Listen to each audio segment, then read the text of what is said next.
الحق من ربك فلا تكن من الممترين.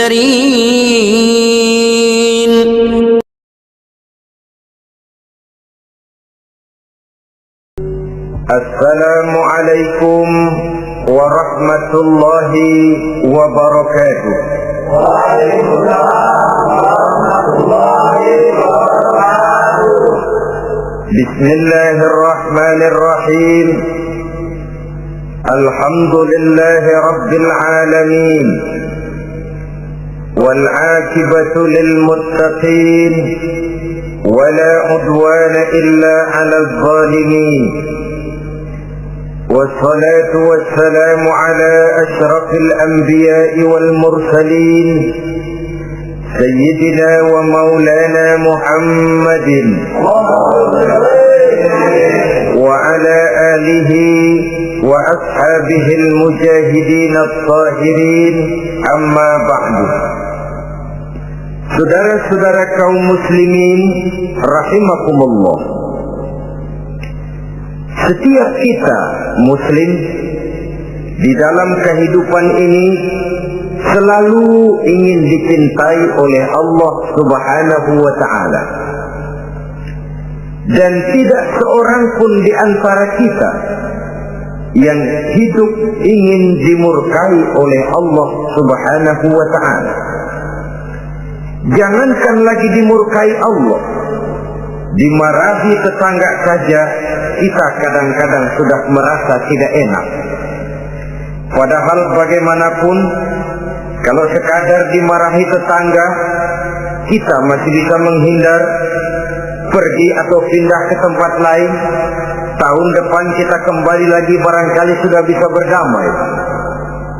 Tapi jikalau Allah yang murka kepada kita, padahal alam ini adalah miliknya belaka, rasanya kemana lagi langit tempat kita bernaung, dan kemana lagi bumi tempat kita berpijak. Setiap orang ingin dicintai Allah, tapi tidak setiap orang mau melakukan perbuatan-perbuatan yang kalau dikerjakannya Allah akan cinta kepadanya. Dan setiap orang tidak ingin dimurkai Allah, tapi orang kadang-kadang tanpa sadar melakukan perbuatan-perbuatan yang justru dimurkai oleh Allah Subhanahu wa ta'ala. Pada pertemuan kali ini ingin saya sampaikan kepada hadirin satu hadis qudsi di mana Allah Subhanahu wa ta'ala berfirman melalui lisan Nabi besar Muhammad sallallahu alaihi wasallam, "Uhibbu thalathan wa hubbi li thalathin ashad." Aku cinta, kata Allah, kepada 3 macam golongan manusia, tapi aku lebih cinta lagi kepada yang 3 macam lagi. Jadi ada yang sekedar dicintai Allah, ada yang lebih lagi dicintai oleh Allah Subhanahu wa ta'ala. Siapa mereka? Mari kita ikuti satu persatu isi daripada hadis qudsi ini. Yang pertama, uhibbu ahlas safa. Aku cinta, kata Allah, kepada orang-orang yang pemurah. Aku cinta kepada orang-orang yang ringan tangan, mempunyai kepekaan sosial yang tinggi, gemar menolong orang yang memang memerlukan pertolongan. Aku cinta kepada orang-orang yang semacam itu. Saudara-saudara kaum muslimin rahimakumullah, di zaman sekarang ini, seiring dengan makin tajamnya persaingan hidup, makin tingginya tensi ekonomi, antara tenaga kerja yang masuk pasaran dengan lapangan kerja yang tersedia jauh dari memadai, gaya hidup orang semakin konsumtif, semakin individualis. Timbullah sikap hidup elu-elu, gua-gua. Kepekaan sosial mulai lentur dan luntur, tapi tidak terwujud di dalam kehidupan sehari-hari. Padahal agama mengajarkan Allah cinta kepada orang-orang yang bermurah tangan, gemar melakukan pertolongan, peka melihat penderitaan dan kesulitan orang lain.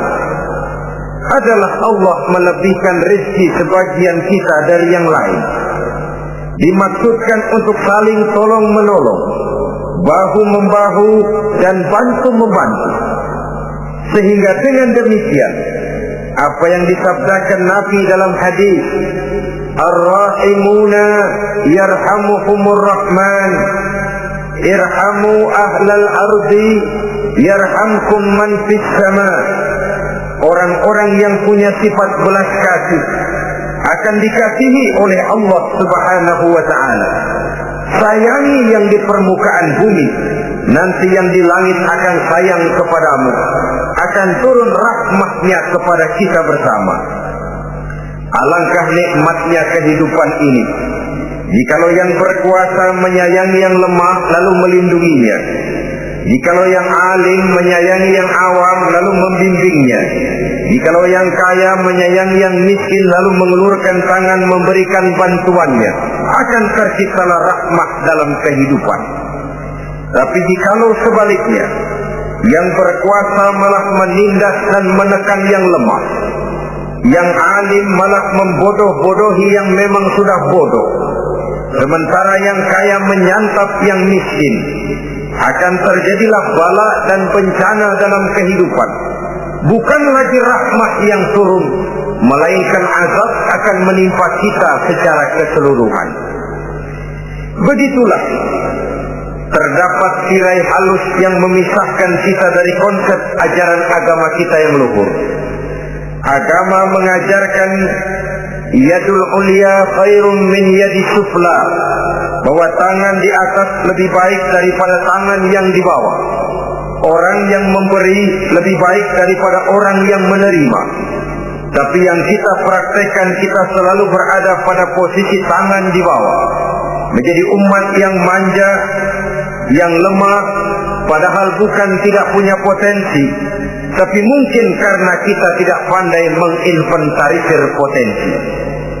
Kadang-kadang ada panitia pembangunan masjid, membangun masjid, meletakkan batu pertama sekaligus jadi batu terakhir. Setelah itu la yamutu wa la yahya, hidup tidak kelihatan geraknya, mati pun tidak ketahuan kuburannya. Masjid impoten, pesantren terbengkalai, majelis taklim terlunta-lunta, rumah sakit Islam tak kunjung selesai. Tidak adakah orang Islam yang kaya? Banyak. Tidak adakah orang Islam yang punya posisi kunci, posisi basah, posisi menentukan? Banyak. Secara jujur kita harus berkata, yang belum banyak ialah yang mau berbuat atas nama dan demi kepentingan agamanya. Kita juga bukan tidak punya potensi. Kita tidak pandai menginventarisir potensi untuk kepentingan dan kemaslahatan kita bersama. Saudara-saudara kaum muslimin rahimakumullah. Dengan demikian kita bisa lihat dalam kehidupan sehari-hari di masjid misalnya. Itu kalau hari Jumat kadang-kadang kita sengaja mau berangkat sholat Jumat tidak bawa uang. Maka yang paling lancar di masjid kotak. Saudara boleh lihat kotak itu dari sudut ke sudut hampir tidak pernah macet, lancar betul jalannya.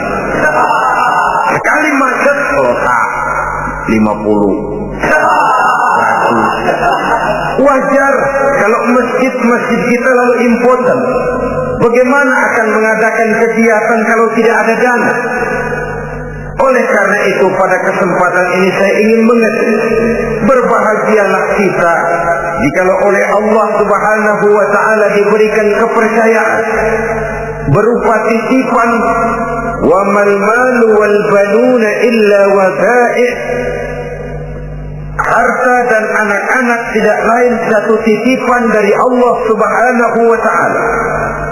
Dan pada satu saat titipan itu akan diambil oleh yang empunya. Allah cinta kepada orang-orang yang pemurah. Allah akan memberikan balasan yang berlipat ganda. Kalau saudara bersedekah kepada anak yatim, bukan si yatim itu yang akan membalasnya. Kalau saudara membantu pembangunan masjid, bukan panitia masjid yang akan memberikan ganjarannya. Kalau saudara membangun pondok pesantren, bukan kiai yang punya pesantren yang akan memberikan balasannya.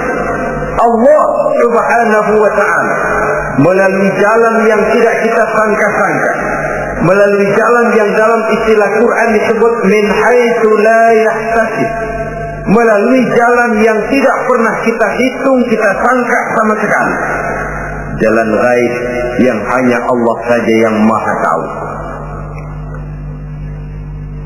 Sebaliknya, wa hubbi lil faqir as-sakhi asad, kata Allah, aku cinta kepada orang-orang yang pemurah, tapi aku lebih cinta lagi kepada orang-orang miskin yang pemurah. Orang kaya pemurah, Allah cinta. Orang miskin pemurah, Allah lebih cinta. Kenapa? Kalau orang kaya sedekah 5.000 rupiah misalnya, orang miskin pun sedekah 5.000 rupiah, sama jumlahnya, sama ikhlasnya, sama halalnya, tapi besarnya pahala lebih besar sedekah si miskin yang 5.000 rupiah itu ketimbang si kaya yang juga 5.000 rupiah. Kenapa maka demikian? Oh, buat orang kaya uang 5.000 apalah artinya. Tapi buat si miskin, untuk jumlah 5.000 itu dia harus peras keringat, banting tulang, pergi pagi, pulang sore, kaki jadi kepala, kepala jadi kaki. Tapi kok dia berani bersedekah sejumlah sedekahnya orang kaya. Ini yang dinilai oleh Allah Subhanahu wa ta'ala. Saudara-saudara kaum muslimin rahimakumullah, sifat inilah yang dahulu dicontohkan oleh baginda Rasul. Bahkan apa yang beliau sedekahkan kepada orang lain biasanya adalah sesuatu yang lebih baik dari apa yang beliau pakai sendiri. Watak ini yang diikuti oleh generasi sahabat. Kita ambil contoh ketika terjadi perang Tabuk misalnya.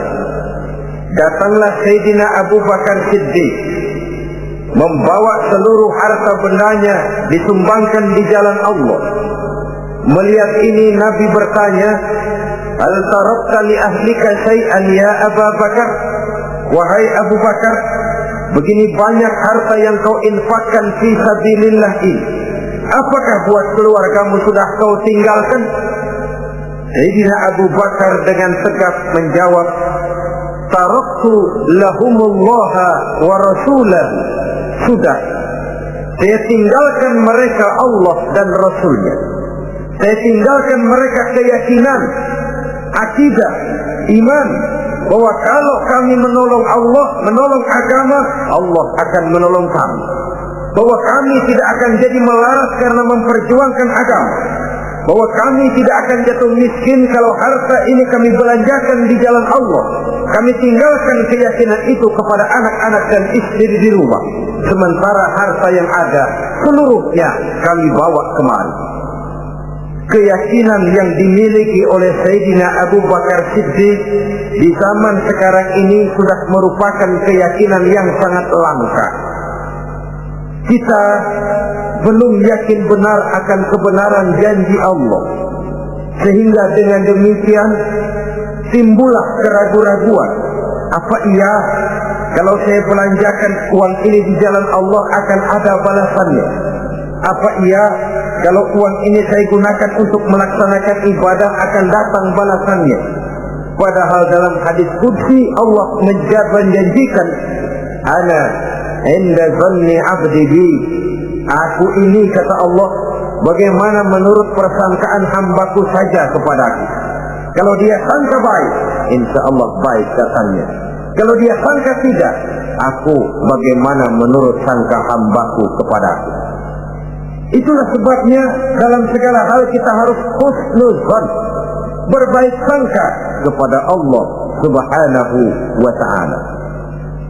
Saudara-saudara kaum muslimin rahimakumullah, inilah golongan pertama kekasih Allah, orang-orang yang dicintai Allah, orang-orang yang pemurah, yang sadar bahwa harta hanya sekadar titipan dari Allah Subhanahu wa ta'ala.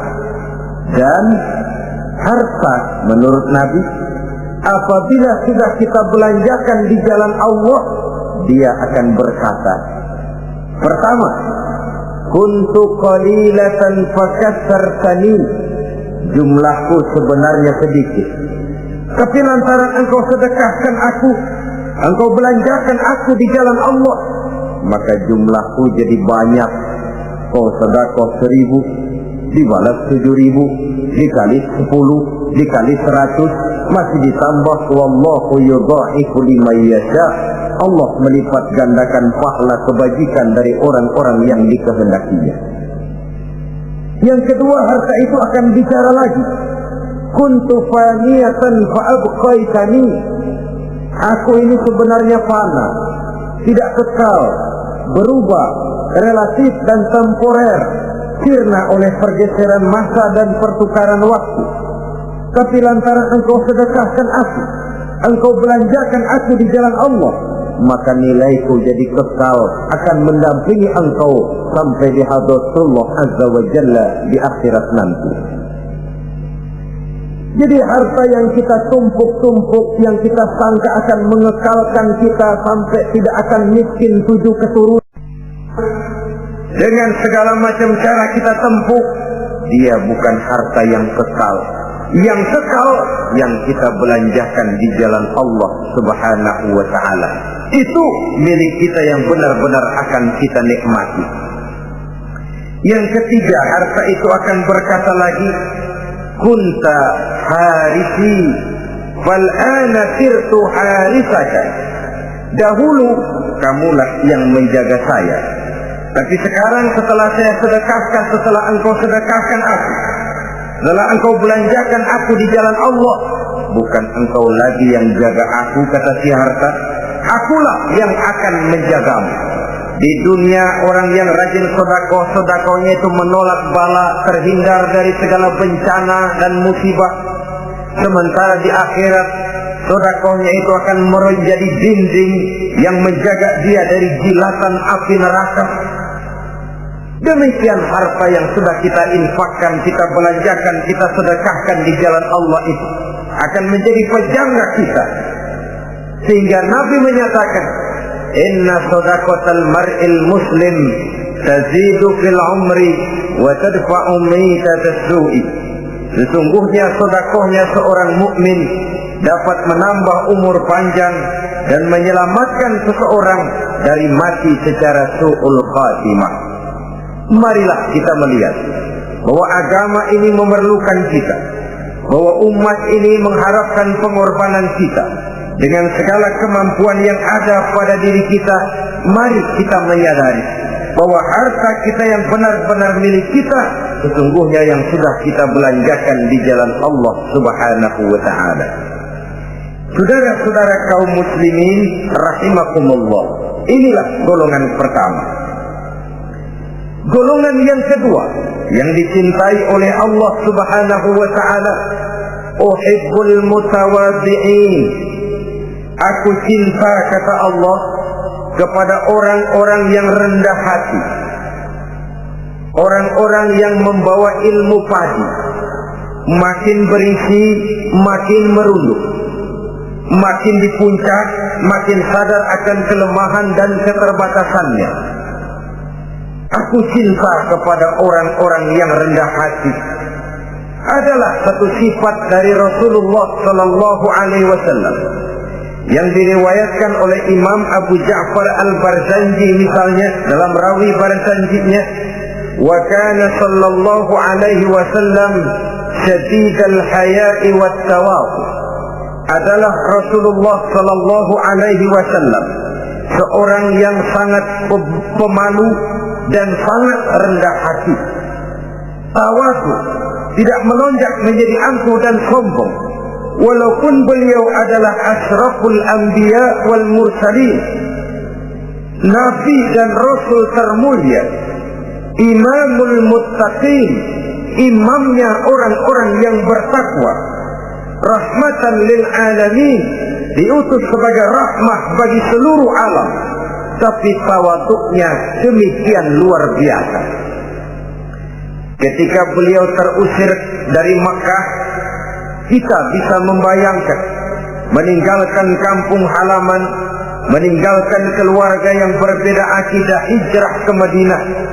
Tapi pada lain kesempatan, ketika beliau dengan bala tentaranya masuk ke kota Mekah, dan orang-orang kafir Quraisy yang kita kenal dalam peristiwa Fathu Makkah itu, gentar hati mereka, sembunyi di dalam rumahnya masing-masing. Mereka masih ingat beberapa tahun yang silam, dikala Nabi Muhammad dan para sahabatnya dikejar-kejar, terusir dari Mekah hijrah ke Madinah. Sekarang Rasul kembali ke Mekah dengan segala keperkasaan bala tentaranya. Mereka berpikir, andai kata Muhammad mau saja membalas dendam, habis kita ini, habis, tidak akan tersisa. Dahulu dia kita caci maki, dahulu dia kita usir, dahulu dia kita kejar-kejar untuk kita bunuh. Sekarang kita tidak berdaya. Muhammad dengan perkasa, dengan bala tentaranya yang gagah sekarang masuk ke kota Mekah. Apa yang harus kita lakukan? Mereka menunggu dan menunggu, dan Nabi dengan gagah masuk ke kota Mekah bersama bala tentaranya. Apa ucapan yang pertama beliau lontarkan? Pembalasan dendam? Tidak. Mencari orang-orang yang dulu mengejar, memusuhi, mengancam akan membunuhnya? Tidak. Beliau tidak teriak-teriak, mana itu Abu Jahal, mana itu Abu Lahab, mana itu Abu Sufyan, mana itu dulu orang-orang yang memusuhi saya dan sahabat saya, ayo keluar kalau berani, ha? Tidak. Pidato ucapan pertama yang keluar dari bibir yang mulia itu sungguh di luar perkiraan kufar Quraisy. Apa jawab Nabi? Pidato Nabi, al-yauma yaumul marhamah. Tuan-tuan para Quraisy, tidak usah khawatir. Hari ini adalah hari yang penuh kasih sayang. Saya masuk ke kota Makkah semata-mata untuk menunaikan ibadah. Tidak akan ada balas dendam, tidak akan ada pertumpahan darah. Siapa yang masuk ke Masjidil Haram dia aman. Siapa yang masuk ke Masjidil Haram dia tenang, tidak akan diganggu barang sedikit pun. Bersih hatinya dari balas dendam. Tidak ada watak untuk menunjukkan kepongahan pada beliau berada di puncak kejayaan. Tidak. Ini yang disebut sadidul haya wa tawadhu. Sangat rendah hati. Tidak melonjak menjadi angkuh dan sombong lantaran keberhasilan yang pernah dicapainya. Uhibbul mutawadhi'in. Aku cinta kepada orang-orang yang rendah hati. Makin berkuasa, makin rendah hati. Makin berilmu, makin rendah hati. Makin kaya, makin tawadhu. Wa hubbi lil ghaniyil mutawadhi asad. Tetapi kata Allah, aku lebih cinta lagi kepada orang-orang kaya yang rendah hati. Orang miskin tidak sombong, Allah cinta. Orang kaya tidak sombong, Allah lebih cinta. Sebabnya apa? Rasa-rasanya kalau ada orang miskin tidak sombong, memang sudah harusnya. Tapi kalau ada orang kaya, apa saja dia punya, kebunnya ada di mana-mana, kendaraannya sejumlah keluarganya, uangnya, depositonya ada di berbagai bank, pabriknya banyak, apa saja dia punya, tapi tidak sombong, tawadhu. Ini yang lebih dicintai oleh Allah Subhanahu wa ta'ala. Saudara-saudara kaum muslimin rahimakumullah, oleh karenanya hadis qudsi ini menanamkan kesadaran kepada kita bersama bahwa yang pantas untuk sombong hakikatnya cuma Allah saja. Itu sebabnya salah satu Asmaul Husna Allah disebut Al-Mutakabbir. Kalau Allah sombong, wajar, karena memang tidak ada Tuhan lain selain Allah. Alam dan seluruh isinya adalah miliknya belaka. Tidak ada satupun yang bisa mengklaim. Al-Mutakabbir huwallah. Yang pantas sombong hanya Allah Subhanahu wa ta'ala. Saudara-saudara kaum muslimin rahimakumullah. Yang ketiga, orang yang dicintai oleh Allah Subhanahu wa ta'ala, uhibbut taibin.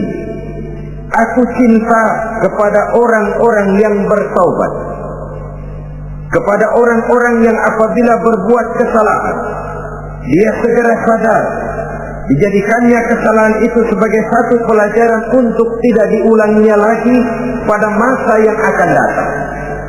Adalah lebih baik kita mulai dari kertas yang kelabu, hitam sekalipun, kalau akhirnya akan menjadi lembaran-lembaran yang putih, ketimbang kita mulai dengan lembaran yang putih, kalau akan ditutup dengan lembaran-lembaran hitam noda yang tidak berhapus.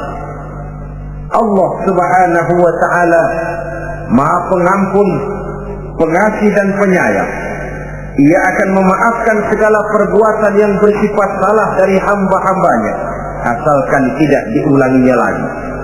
Manusialah yang sering kejam, membiarkan dirinya larut dan hanyut diseret arus dosa. Ia sadar itu satu kesalahan, tapi tidak berupaya untuk menyelamatkan dirinya sendiri. Apakah itu berupa yang namanya judi, minuman keras, menipu orang lain, durhaka kepada kedua orang tua, jahat kepada tetangga, suka memfitnah orang lain. Dibiarkan dirinya hanyut di dalam lembah dosa tanpa upaya penyelamatan sama sekali. Atau kadang-kadang mengulur waktu, nanti saja sudah tua-tuaan tobatnya, padahal waktu tidak pernah main-main. Uhibbut taibin, aku cinta kepada orang-orang yang mau bertobat. Wa hubbi lisabit taib asad, tapi aku lebih cinta lagi kepada orang-orang muda yang mau bertobat. Apabila orang tua bertobat, Allah cinta.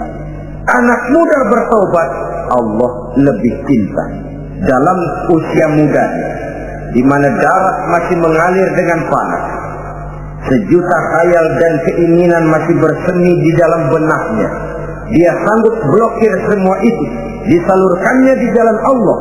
Allah cinta sekali kepada orang-orang semacam itu.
Saudara-saudara kaum muslimin rahimakumullah, kalau tadi sudah saya jelaskan 3 golongan orang-orang yang dicintai Allah, yakni para kekasih Allah. Orang-orang yang pemurah, gemar memberikan pertolongan. Kemudian yang kedua, orang-orang yang rendah hati. Dan yang ketiga adalah orang-orang yang suka bertaubat. Maka kemudian hadis qudsi ini dilanjutkan oleh Allah Subhanahu wa ta'ala dengan menjelaskan lawanan dari 3 golongan tadi. Kalau 3 golongan tadi adalah orang-orang yang dicintai Allah, maka 3 golongan yang berikutnya adalah mereka yang dibenci, dimurkai oleh Allah Subhanahu wa ta'ala. Siapa mereka? Jumlahnya juga 3, lawanan dari yang 3 tadi pertama. Yang pertama, saudara-saudara, abghadul bukhala, aku benci, kata Allah, kepada orang-orang yang bakhil, orang yang kikir, orang yang diberikan amanah berupa harta, lalu tidak tersentuh hatinya melihat kesulitan dan penderitaan orang lain. Tetangganya meratap dan merintih kelaparan, sementara ia dengan tenang berpangku tangan. Padahal ada kelebihan rezekinya. Ia tahu kesulitan orang lain, tapi ia tidak berusaha mengulurkan tangan memberikan bantuan. Kenapa seseorang bisa terjebak ke dalam penyakit bakhil bin kikir alias pelit seperti ini? Oleh karena harta benda dunia itu sudah berakar kuat di hatinya. Tidak mau lepas lagi ia dari sana. Tidak mau berpisah ia dengan harta itu walau sedikit jua pun. Dan memang para ulama sufi mengajarkan, orang kaya itu ada 2. Ada orang kaya hakiki, ada orang kaya majazi. Orang kaya hakiki, orang kaya sebenarnya adalah orang yang kaya hatinya. Luas cakrawala pandangannya, terbentang nuansanya, tidak cukup melihat karunia yang diberikan Allah dalam kehidupan ini. Orang yang kaya hati, inilah orang kaya hakiki. Adapun orang kaya majazi adalah orang yang banyak hartanya tapi miskin hatinya. Hidupnya sudah melimpah tapi ia selalu merasa kurang, maka ia tidak pernah cukup. Posisinya sudah kaya tapi ia masih merasa miskin, maka ia pun selalu miskin. Imam Ghazali rahimahullah memberikan contoh yang indah. Perjalanan hidup manusia sama dengan naik kapal laut yang besar menuju pulau bernama akhirat, mencapai pantai surga bahagia. Kapal ini akan singgah di satu pulau bernama dunia. Para penumpang diperbolehkan turun, tapi sebelumnya diingatkan lebih dahulu bahwa ini cuma sekedar tempat transit. Di dunia, di pulau yang bernama dunia, para penumpang boleh mengambil apa yang memang diperlukan untuk bekal dalam perjalanan. Tapi jangan lupa bahwa kapal akan melanjutkan perjalanan menuju kepulauan akhirat yang kekal dan abadi. Maka turunlah para penumpang ke pulau yang bernama dunia ini. Macam-macam tingkah lakunya ketika mereka menjejakkan kaki ke pulau dunia. Ada yang tetap sadar kepada pesan nakoda. Dia turun ke pulau yang bernama dunia, yang hijau, ranau, indah, memikat, mempedaya, mempesona. Tapi ia tetap sadar, ini cuma tempat transit. Ini cuma tempat persinggahan sementara. Bukan ini tempat yang akan saya tuju. Kapal akan segera berangkat. Saya harus bersiap-siap. diambilnya apa yang diperbolehkan di pulau bernama dunia sebagai bekal menuju perjalanan akhirat, dan setelah itu dia segera kembali ke kapal untuk melanjutkan perjalanannya. Ada pula penumpang yang lalai. Ketika turun ke pulau bernama dunia ini, ia lupa kepada pesan sang nakoda. Ia terpedaya oleh hijau ranaunya kepulauan dunia. Ia terpikat oleh gemerlapnya kehidupan dunia. Sibuklah seluruh waktunya untuk mengambil segala yang ada di kepulauan dunia ini. Ia menyangka bahwa ia sudah sampai kepada tujuan yang sebenarnya. Dikala peluit kapal berbunyi, pertanda kapal akan segera berangkat, rupanya baru sadar dia bahwa ini bukan tujuan yang sebenarnya. Ia berusaha kembali ke kapal, walaupun masih bisa ikut naik kapal, tapi sayang tempatnya sudah ditempati oleh orang lain. Inilah contoh dari orang-orang yang kehidupan dunia telah melalaikan mereka daripada tujuan akhirat. Yang lebih celaka adalah nasib penumpang ketiga. Mereka yang tertinggal sama sekali di kepulauan dunia ini. Mereka lah orang-orang kafir, orang-orang munafik, orang-orang musyrik. Bagi mereka surgalah dunia ini. Bila kehidupan dunia berakhir pula lah surganya sampai di situ. Ia menyangka sudah sampai kepada terminal akhir, padahal cuma sekedar halte, tempat di mana kapal singgah sebentar saja untuk melanjutkan perjalanan menuju kepulauan akhirat yang kekal dan abadi.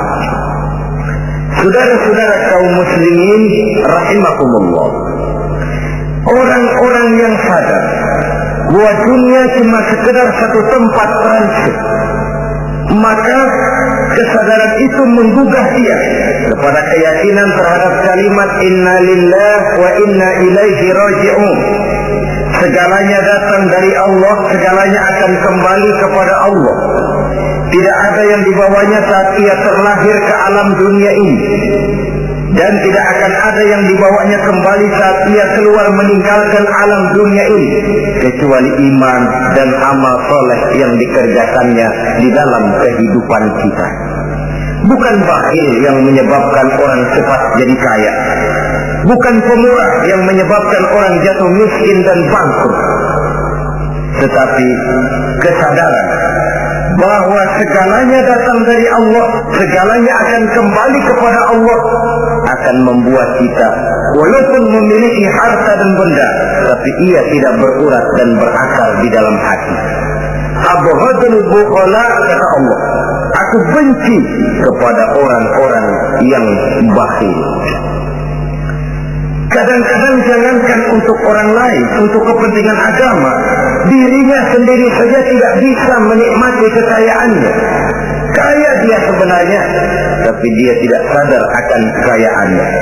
Lebih celaka lagi, dia tidak tahu untuk apa kekayaan itu akan dipergunakan. Lahirnya mazhab materialisme, hidup serba cukup, serba ada, seperti yang kita lihat di negara-negara yang makmur, di Eropa bagian barat misalnya. Keluarga-keluarga jet set yang akhirnya bingung karena kebanyakan harta. Kalau kita di timur umumnya bingung karena tidak punya harta. Di sana orang bingung karena kebanyakan harta, mau diapakan harta itu.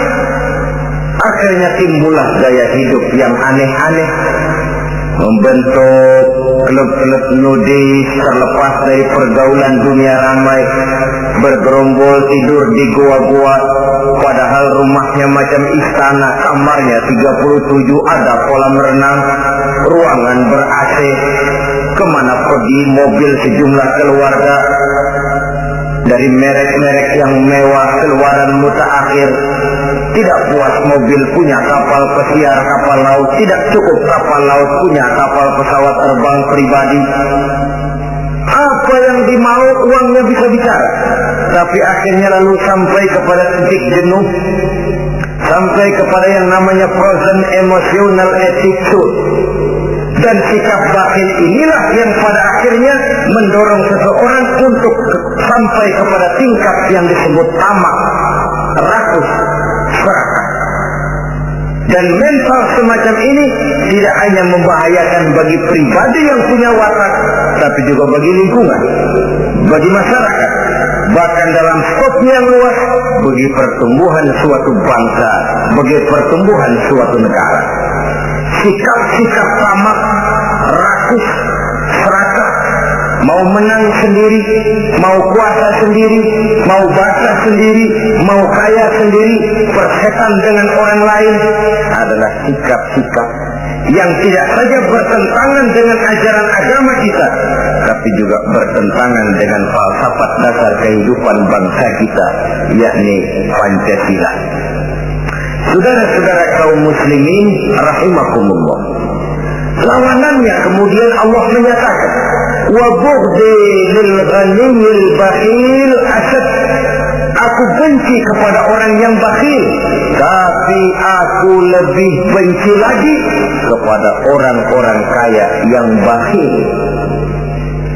Kalau orang miskin pelit, barangkali masih orang berkata pantaslah dia tuh pelit, miskin. Tapi kalau kaya, bakhil, kaya, pelit, rasanya orang menyayangkan. Apa saja dia punya, tapi bakhil, pelit, tidak sadar bahwa itu adalah amanah Allah yang satu saat akan dimintakan pertanggungan jawab di padang mahsyar nanti. Inilah golongan pertama yang dibenci oleh Allah Subhanahu wa ta'ala.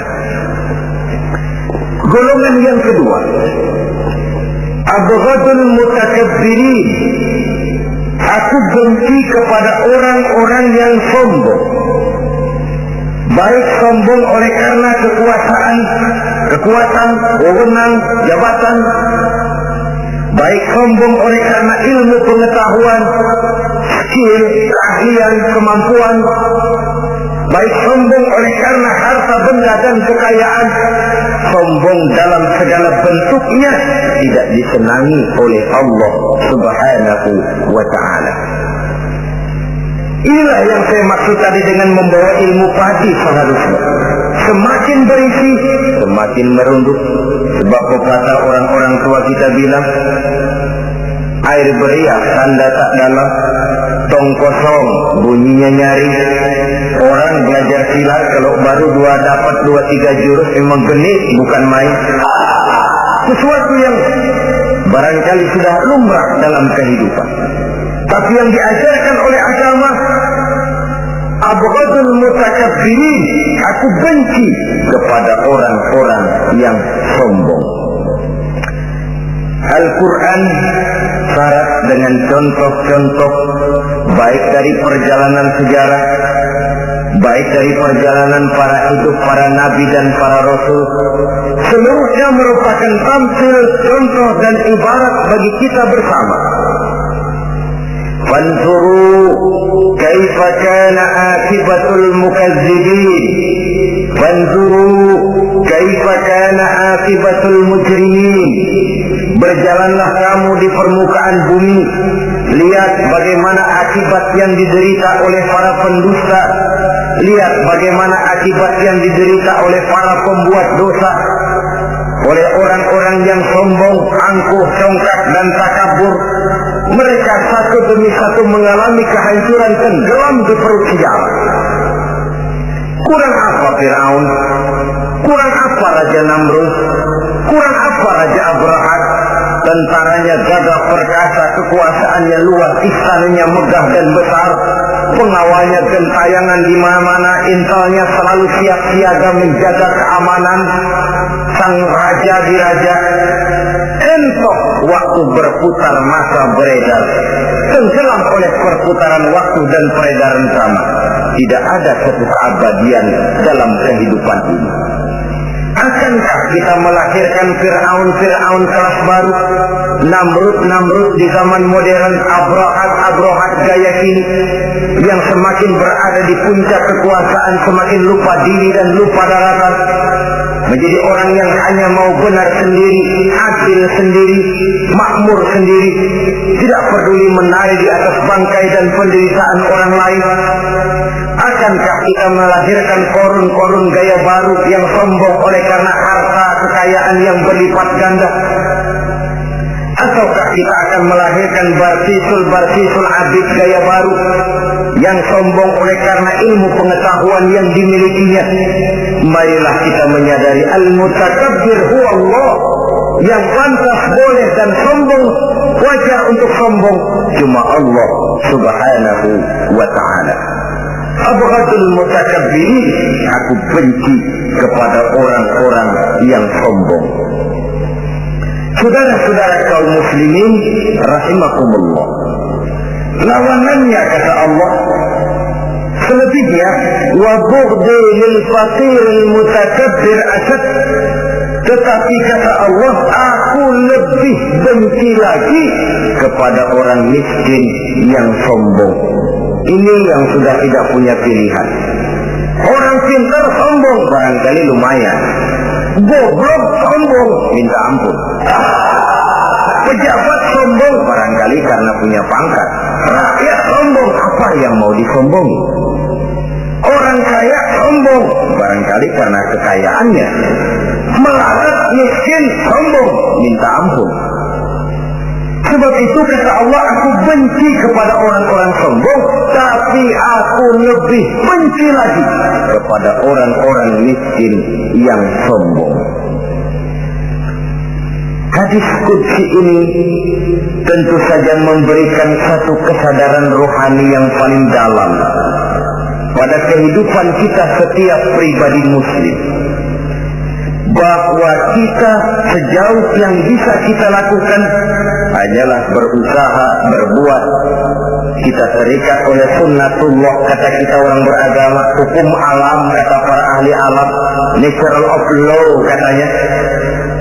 Tapi di sebalik itu sesungguhnya segala hasil usaha, kepastian dan ketentuannya hak prerogatif dari Allah subhanahu wa ta'ala.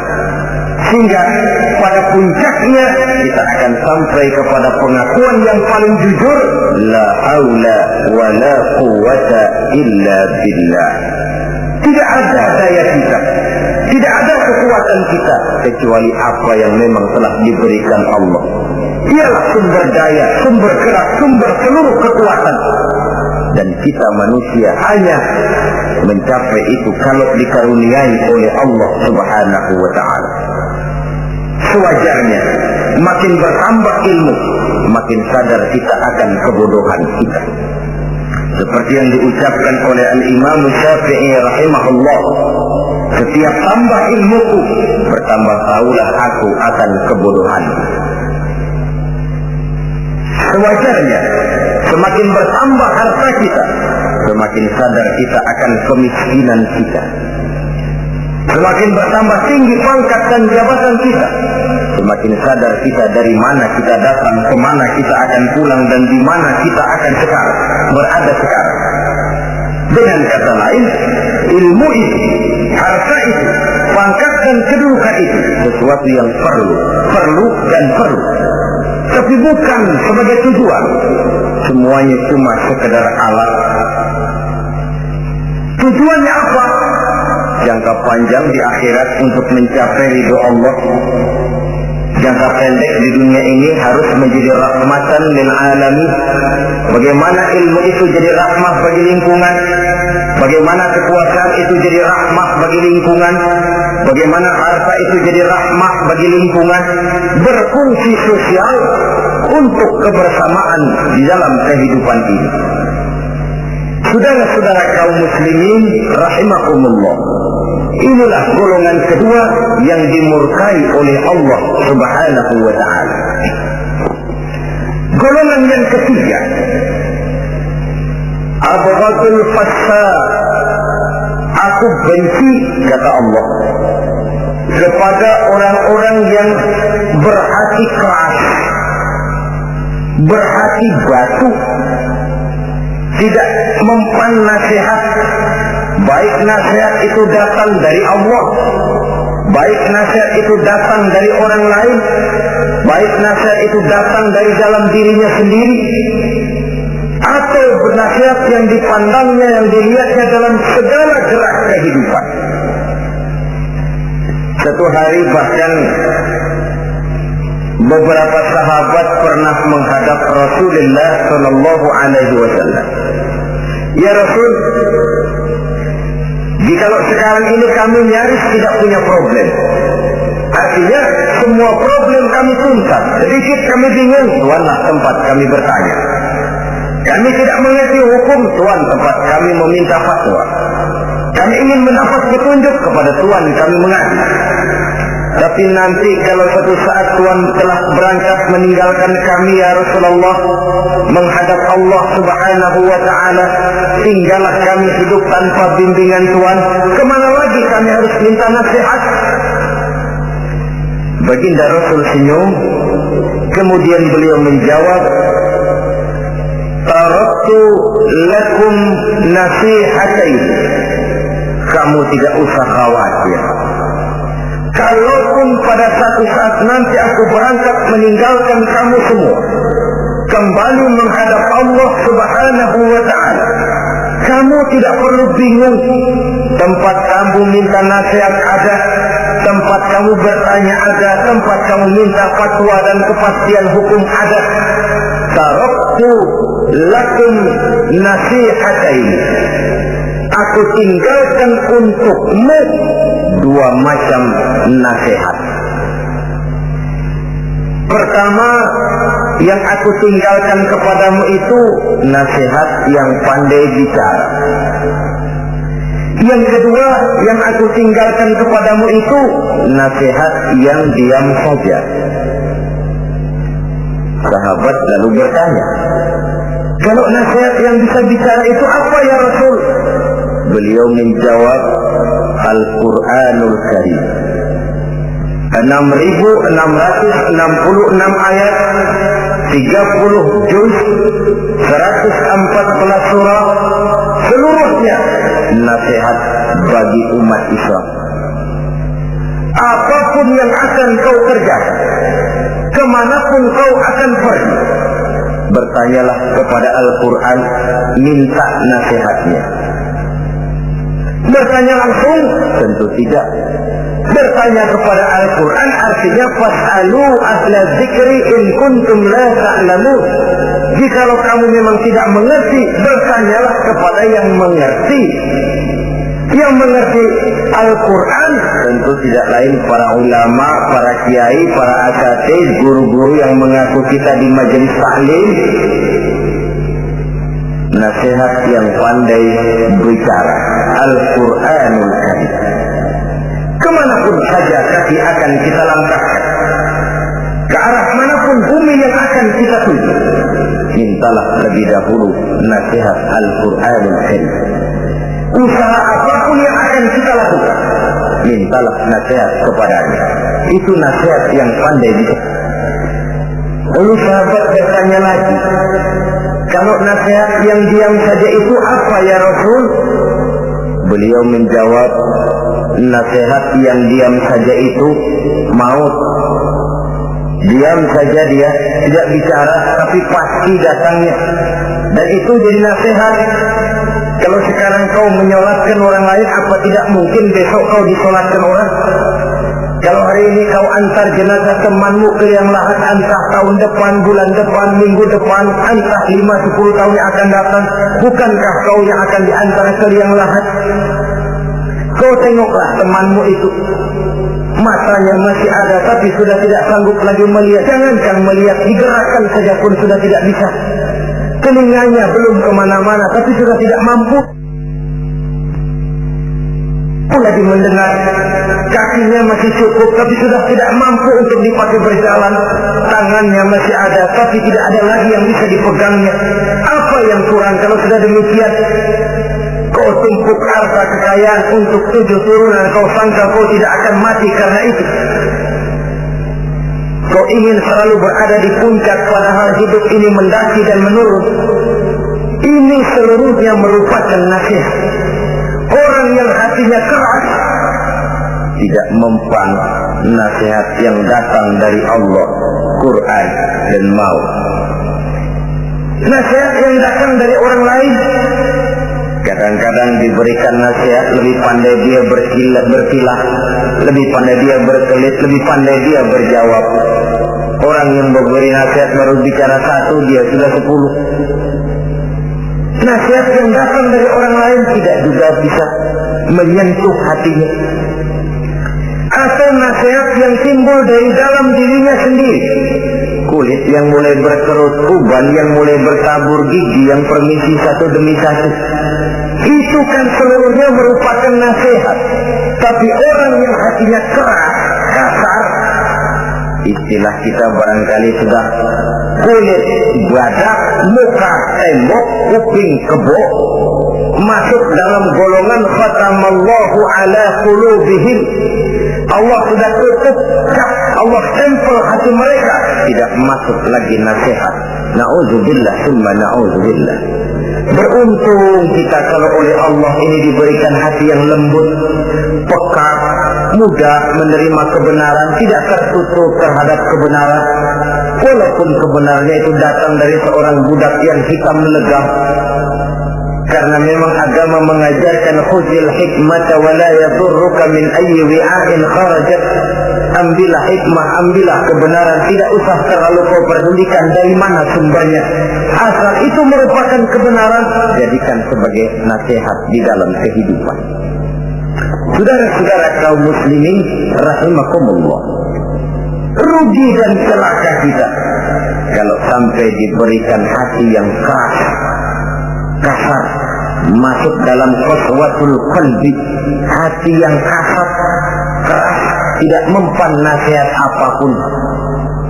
Kalau kadang-kadang masuk telinga kanan, keluar lagi telinga kiri, tidak pernah singgah di lubuk hatinya walau sebentar sekalipun, tidak pernah transit, atau kalaupun transit seperti air di daun talas, mudah bergoyah ke kiri dan ke kanan. Allah benci kepada orang-orang yang hatinya keras. Selanjutnya, wa bughdil syekhil fasik asad. Tapi kata Allah, aku lebih benci lagi kepada orang tua yang hatinya keras. Tua-tua keladi katanya, makin tua makin menjadi. Kalau ada anak muda bandel, nakal, setidaknya orang masih punya harapan. Masih ada orang berkata, ya doain aja dah, mudah-mudahan dia makin dewasa, makin lurus jalan hidupnya, makin benar langkahnya, makin sadar rasa keagamaannya. Masih ada ucapan seperti itu. Tapi kalau sudah tua malah makin gila, orang sudah habis harapan. Paling orang bilang, tua aki-aki, udah asar, udah maghrib, udah dekat ke lubang kubur, bedung maghrib masih nyingsok aja di perapatan. Saudara-saudara kaum muslimin, habis rasanya harapan orang. Aku benci kepada orang yang hatinya keras, tapi aku lebih benci lagi kepada orang tua yang berhati keras. Kenakalan remaja dibenci Allah, kenakalan orang-orang tua lebih dibenci oleh Allah Subhanahu wa ta'ala. Saudara-saudara kaum muslimin rahimakumullah, semoga kita termasuk ke dalam golongan orang-orang yang diciptakan